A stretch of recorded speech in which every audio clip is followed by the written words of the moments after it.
Greetings, everyone, and welcome. October the 28th, 2025. Professor Gerdes and I are coming with a special update for you guys today. We are witnessing a 100% Soviet KGB operation of misinformation over the last few days. They've really ramped it up from Putin in the uniform to the Lavrov spewing nonstop about Alaska. So we need to get into it because of what happened in Minsk today. Welcome. It's actually pretty clever. Like the way It's that you almost have to admire the way that they have systematically laid out what they're doing. So this is not new. And guys, if you're wondering what we're talking about the weaponization of the Alaska summit. Russia absolutely utilizing this to their advantage. And Prof, I looked it up, working there for so many years, over 30, I understand that mentality. They take one little bit of information and hammer, hammer, hammer, hammer, hammer, hammer, hammer. So in prep for our video, I actually did a little historical research, and it's actually a tactic that the Soviet Union and KGB taught called the fire hose of falsehood. Falsehood. Yeah. Correct. So repeat a narrative long enough, number one, with thematic persistence, multi-channel amplification, and then weaponize a grain of truth, erode trust, and repeat. This is what we're witnessing. If you guys want to know what the fire hood of falsehood is, just Google it. You'll find it. The Rand Corporation did an excellent piece about it, and it'll just come up as like one of the first few things if you Google the phrase fire hood of falsehood. There you go. You have it, guys. And today, over the next 15, 20 minutes, we're going to take you right inside, and you will be able to recognize as well what is happening. So Minsk today, there was a conference. It's a couple of days long. It's the third Minsk International Conference on Eurasian Security. I did the research on it. We had governmental leaders of Belarus, Russia, North Korea, China, India, Iran, Hungary, Myanmar, UAE, Tajikistan, Cambodia, Oman, Uzbekistan, and others. But in addition, confirmed 200 analysts, military specialists, and researchers from leading academic centers in places even like Spain, Serbia, United States, UK, Sweden, Finland. Pretty big conference today where Lavrov was the keynote speaker. Yeah. Charming. I mean, it's a great assembly of autocrats on the top tier. On the bottom tier, you got a little bit of a mixed bag, but it's all authoritarians or authoritarian sympathizers, like illiberal democracies that are trying to pretend like they're a democracy, even if they aren't. And what is so interesting is the analysts that are there from all over the world. Of course, they're not the ones speaking. They may have breakout sessions, but they're listening to the Lukashenkos and the Lavrovs, and we've got it all for you. This fire hose of falsehood, you're going to experience it today. So let's start right here. We'll start with the host of the event, and Prof has not heard these clips yet, so I'm going to play it and then just get his response on it. So this was Lukashenko. He said, "Everyone is trying to fool us, but they do not realize that we are way too smart for them." There's still a little game playing going on. Out of Belgium, they want to get something from us, or maybe not, but if we claim those frozen reserves as Russian, and then they're taken, international law crumbles. What the hell? It's already blown to pieces anyway. All they're doing is trying to fool us, but we're way too smart for them. Sorry for the little colorful word there, but I'm translating him. That's what he said. International law is destroyed anyway. Well, no, go back to the first point. So to take this, the reason that they haven't taken it so far is because they don't have any legal grounds on which to take it. I've maintained from the very beginning, and this is not a popular view on my channel, that they shouldn't be taking this because you're really monkeying with the international order.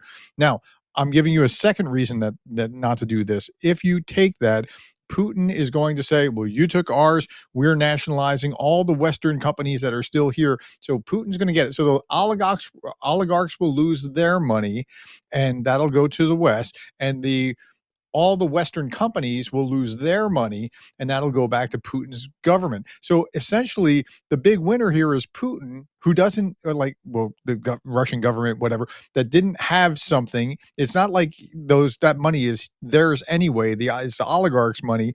So the oligarchs lose, Putin wins, and I think he's been threatening that he's going to do this. I think he will do that if that money is seized. It's not a I popular. understand the rationale. It's not a popular narrative that people want to hear, but we're here to also not only inform, but educate. And a good example of what you're referring to is the new sanctions that are going to be in place against Lukoil and Rosneft. Germany already in a quagmire because of the connections with Rosneft and offices intertwined with the German government and finances. And Russia has its webs everywhere. So if we start taking frozen assets, they can flip that narrative really quick. They have investment everywhere. So it's not the easy way out. It sounds easy until you realize just what all happens. Yeah. We go into complete I guess you have to listen to Lukashenko then. Everything's just blown to HE double hockey stick. Now, let's get to Lavrov, because Lavrov, the keynote speaker today in Minsk, and he gave a 22-minute lecture. I will not bore you with that. I will take one clip from that and one clip from his press conference that you need to hear. But in his speech, which I listened to and have, he said the West is openly preparing for a new large-scale European war. He stated to this group that NATO expansion never stops for a minute despite prior commitments. And just recently, guys, Russia has been releasing these maps of NATO expansion going all the way back to the origin of NATO, and then how it's pushed toward Russia. They're utilizing that as a tactic. He says Russia has no intention of attacking any NATO country and is ready to formalize this in security guarantees. I do believe just a couple of days ago, he said we're also ready if we can get to an agreement to explain why some Russian drones went into Poland, but we're not going to attack a NATO country. Fourth, Moscow hopes President Trump remains committed to peace in Ukraine, and listen very closely here before I go to page 2, and to the approaches he agreed to at the Alaska summit. This is what we're talking about. He said, Lavrov stressed that the peace proposals on Ukraine were originally based on the United States initiatives that were delivered from Steve Witkoff. He says, we hope Donald Trump seeks lasting peace and not more weapons for the Kyiv regime. Of course, that's referring to Tomahawk and others. Russia needs guarantees that a Putin-Trump meeting will yield concrete results, or there'll be no meeting. And he then, quote, everyone has gone quiet after we tested of our new Burevesnik cruise missile. So this was his speech and talking points. Before I play any clips of him, you got any thoughts on those? I mean, I'm not sure which direction to attack first. If you go back to the screen again and go back to the previous thing. Okay, point 2, NATO expansion never stops for a minute. It's demonstrably proven that Gorbachev himself said we never had a guarantee. You can actually see the document where they say, well, we talked about this, but we didn't actually iron anything out. So to say that, we had an agreement and NATO kept expanding anyway, full on Philistine pig ignorance. That is not what happened. Firehood of falsehood. Moscow. Russia has no attacking any NATO country. They said just before they attacked Ukraine, we're not going to attack Ukraine.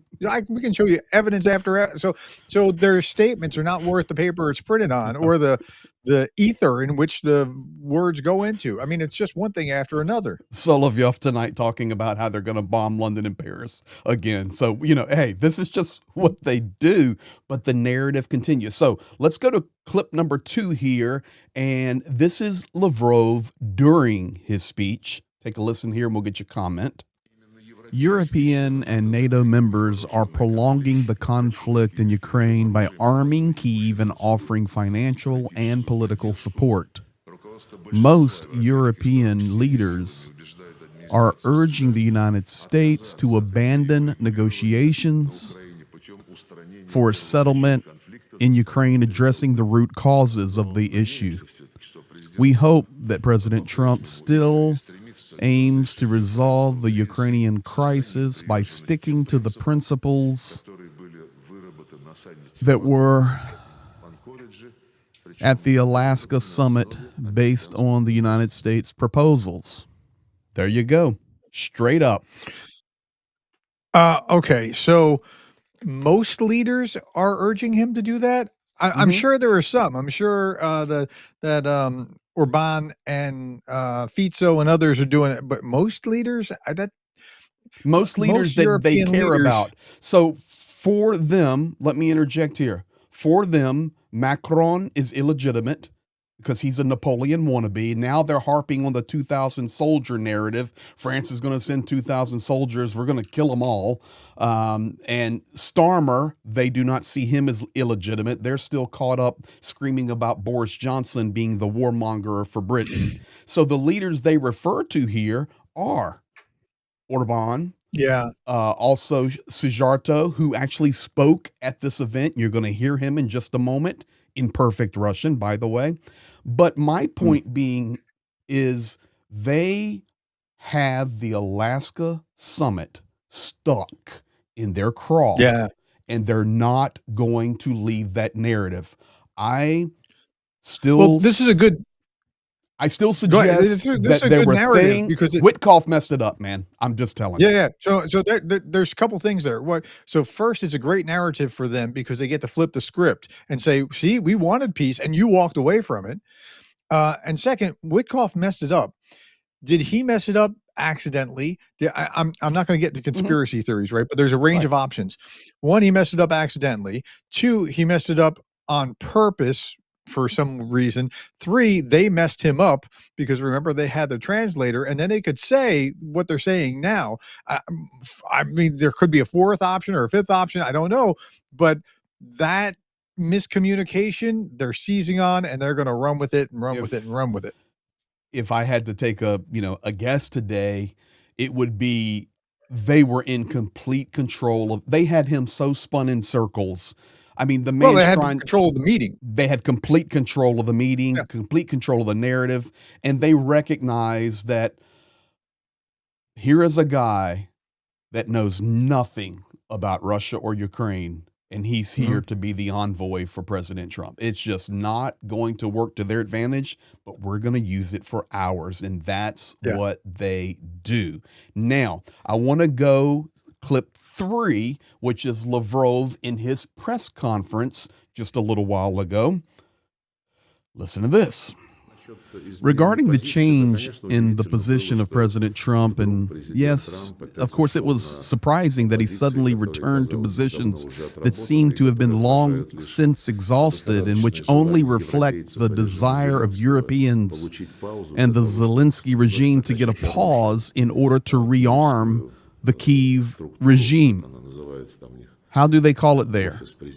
What, the president's office, the armed forces of Ukraine, all these components of the Kyiv regime. And President Trump, after Alaska, repeatedly said that what is needed is a long-term sustainable peace, not some temporary ceasefire that will achieve nothing, even if it lasts for a year or two. Those are his words. So I hope that this logic of establishing long-term peace, which has been adopted by the United States, will prevail. Masterpiece, brother. Yeah, And it's clever also, because his words were ceasefire, and then he flipped, and now he's using his words. And if they wanted to go back to the other, they could go and say that those were his words. mhm. Yeah, And it's clever. we have learned that Alaska really didn't go well. Trump was frustrated, and this is confirmed from U.S. people that were in the know, Yeah. Russian people that came out and said the same thing, even Ukrainians that were trying to get whatever information they could. It just didn't go well. Putin lectured. They questioned Witkoff. We know that. Didn't you agree to this? Didn't you agree to that? Didn't you agree to this? This is all facts. They canceled the lunch. Trump was not the happiest. In fact, today when I was working on a thumbnail, I went and looked at pictures after that talk, and he was obviously frustrated and rattled. You can just go, guys, just Google post Alaska summit images and you will see it in the face. And now Trump's in Japan, in Europe, in Southeast Asia, may meet Kim Jong-un, China, whatever, and they are going after it full bore. Using his own words. This is what they do. They're really good at it. I wonder how off guard Trump was, because like that was the piece that you were talking about was the Financial Times, and they were talking about how Putin was saying like, Trump was hearing for the first, wait, they canceled a whole religion, and he asked multiple times, right? The Ukrainians, they canceled this whole like he's just not been informed all the way through. Correct. So so did he finally hear that Witkoff said this, but and so it seems like Witkoff really bungled something, and again I'm just trying to piece it together. I'm not saying that I know for a fact, but that's what it appears to be. So I would concur with that, and the proof is in the pudding. We see what we have now. We have the war escalating. We have agreements being ripped up between the United States and Russia. Russia tore up the plutonium agreement. We have rhetoric that has increased. We have saber rattling with weapons, whether they work, don't work. It doesn't matter. The saber rattling is there. President back, well, we've got nuclear subs on your border, and then the Venezuela connection is going to grow and grow and grow. Russia signing their agreement with Venezuela, United States looking like it's going to do some type of operation in Venezuela. And then on top of that, right now, just today, Israel wanted to attack Gaza again heavily, and it was blocked at the last minute by the White House.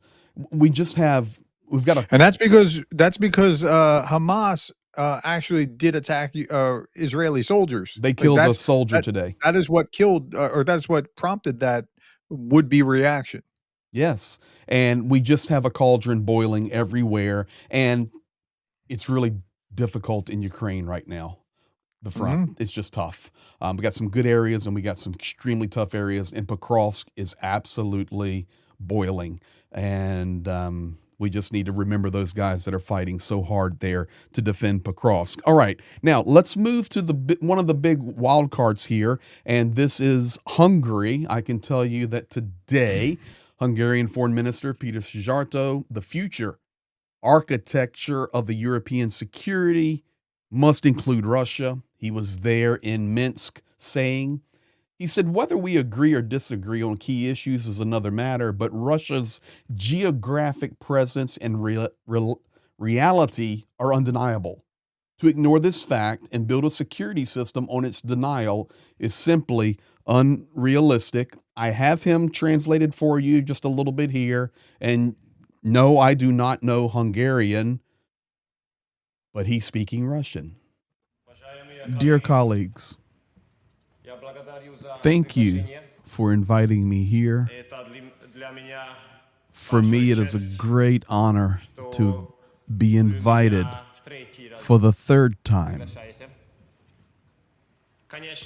Of course, I will be criticized a lot for my participation, but the global security situation is so bad that I must be here today. And then he goes on and gives his speech and those statements that I told you. That's the beginning of his statement there.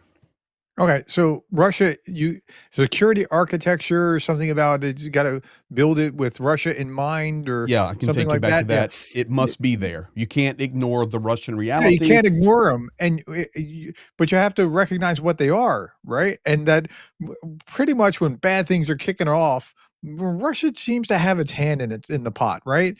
Syria, the Lebanese, not Hamas, it's Hezbollah, Venezuela, North Korea, Iran. I mean, like, like wherever bad things are really brewing in a meaningful way, Russia seems to want to Listen, have a part in it. So, yeah, you have to reliably massive, recognize. massive murder of South Sudanese over the last 24 hours. I've had the horrible videos where they're just lining up people and killing them all, and they're killing them with Russian AKs, guys.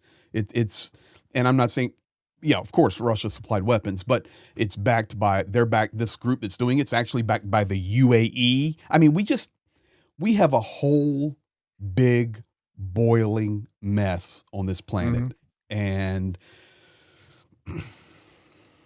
Yeah, we have to I mean, fight they on for they just truth. seem to be wherever bad things happen. Like, Russia either is part of it or would like to have a part of it and stir in that pot.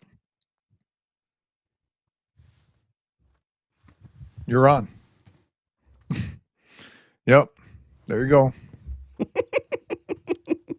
I can't. I remembered I had that under T-shirt on.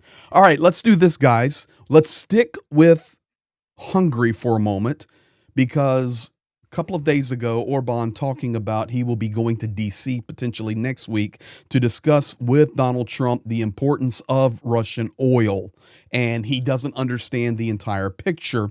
Additionally, Orban also speaking over the last 48 hours about a coalition and an alliance between Hungary, Czech, and Slovakia. Mhm. Okay, so all of this kind of boiling, but this is Orban. I'm quoting him. He said, sanctions can't push Russian oil off the global market. Quote, I do not believe that the products of any major raw material producer can be excluded from the global market. You can set rules against them. Sanctions are in effect now, but their nature is such that all of them are circumvented. And it's quote, second quote, the EU's adoption of a 19th sanctions package shows the previous ones were not successful, end quote. Third quote, there are things that can be achieved by political methods, even against business logic, and there are those things that are impossible, end of third quote. So this bit about the EU's adoption of a 19 sanctions package shows that the previous ones were unsuccessful. He's kind of right. I've been saying this for a long time. Like, every time there's another one, a 17th package, the 18th package, a 19th package, I'm like, well, why couldn't you have done this sooner? Now, I know that sometimes they didn't know which shadow fleet vessels to do, but they could have done this, like the oil one. They could have done this a long, long time ago, years ago, but they're just finally getting to it. So he's not entirely wrong about that point. But we need to keep doing more and more and more until they feel the pain. Once again, though, we have a reoccurring theme here, and this is what we're going to close out with. Okay. Like, Lavrov is taking a grain of truth. They had a misunderstanding, disagreement, or however it ended up in Alaska, and now they're hammering it. Did they have Mhm, a miscommunication?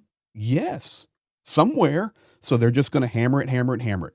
Did mhm, Trump change from uh, peace deal to ceasefire to peace deal to ceasefire and flip flop?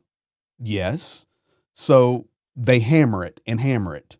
And it's just mhm, like the last thing. Orban hammers sanctions and Russian energy, and he'll just hammer it and hammer it mhm. and hammer it.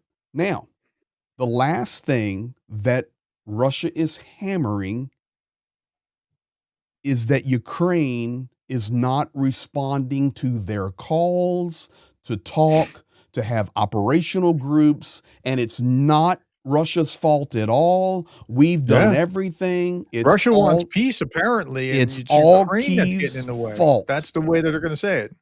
Peskov today, Lavrov in Minsk, Peskov in Moscow, he said everything is in the hands of Kiev and their regime, and they do not respond to us. The fault lies in Kiev and their unwillingness to negotiate. We are currently unable to assess any prospects for resuming negotiations because, as we have repeatedly stated, the current pause in negotiations is due to the Kiev regime's unwillingness to continue the negotiations and to respond to the questions that we have asked, the draft documents that we have submitted, and the proposals for further working format with various groups. All of this has been left unanswered. That's it. They'll hammer it every day. You'll hear it again tomorrow. Yeah, they'll be denying responsibility. And the sad truth is that there's going to be cozy folks like Orban and others that will pick that up. And then there'll be sympathetic newspapers that'll pick that up. And there'll be both bots and sympathizers and social media that'll pick that up. And then they'll just create a whole ecosystem of saying, see, Russia wants peace, but Ukraine, they're I not assume willing you're to. referring to somebody like Representative Luna from Florida. Well, yeah, it could be someone like that, or the bots that propel Luna. Like once I Luna says understand it, something, but when there's your going to be an hand- ecosystem of bots and trolls and whatever that will be perpetuating it. When your hand-delivered flowers from Mother Russia and a box of chocolates with the picture of Putin on it and his greatest sayings, and then you thank Russia for the Kennedy files, and hours later, Besant calls out Luna for communicating with a Russian propagandist, you see that's the circle of flow that comes, but it just continues step by step by step. And this is what they do. It's called the fire hose of falsehood. And over the last 48 hours, it's on full bore, man. Honestly, and I said this at the very beginning, you almost have to admire, I say almost have to admire it. Like if you're just like looking at it clinically, how effective they're being at this, in this process. I'm not saying that this is admirable in any way, but like they know what they're doing. I'm just going to say this one time because people will know what I'm referring to. And I am, but not only. They don't flip flop on anything, man. There is no 2 weeks. There is no 6 months. They have their talking points and they will not leave them until they are forced to leave them, whether that is through economic power, falling from the inside out, or defeat. That's the only way. This is ingrained KGB Soviet mindset, and it's like a burr in a saddle. It will not go away until you pluck it out. So this is where we're at. It's a lot. This is a longer update, but this is a lot of information. And if you've made it to this point in the video, we say thank you. Thank you for supporting Ukraine. Thank you for sharing, liking, commenting, subscribing. If you don't know Prof and you're on my channel, go check his channel out and subscribe, or vice versa. We appreciate all of you guys. Thanks, Greg. Hey, man, thank you. And we'll be talking.